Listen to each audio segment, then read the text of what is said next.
After we spoke about quiet quitting the marriage, a lot of people ask the question, what do I do when my spouse isn't listening? Should I continue talking? Or isn't it best for me to just quiet quit?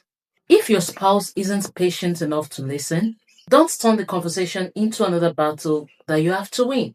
But don't assume you must remain unheard either.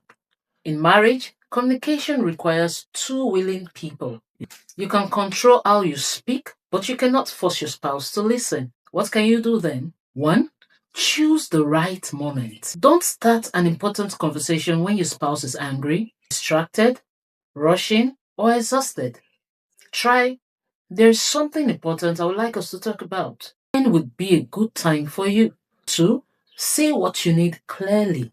Instead of beginning with accusations, try, I need you to listen to me for a few minutes without interruption. I'm not trying to attack you, but I want you to understand how I feel.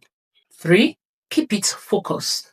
If you bring 10 years of grievances into a conversation, your spouse may become defensive. Address one issue at a time. Four, don't compete for airtime. If they interrupt, calmly say, please, let me finish my thought. Then, I genuinely want to hear your side.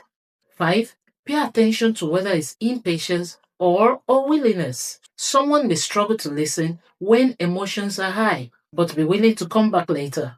That is different from consistently dismissing, shutting you down, or refusing every attempt at communication.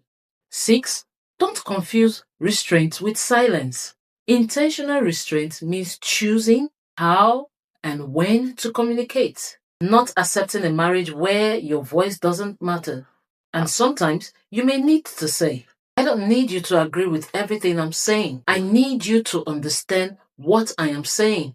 A healthy marriage isn't one where spouses always agree. It's one where both people feel safe enough to be heard. If this is a recurring pattern, consider having a structured conversation or involving a trusted, matured marriage counselor rather than allowing the communication gap to become normal.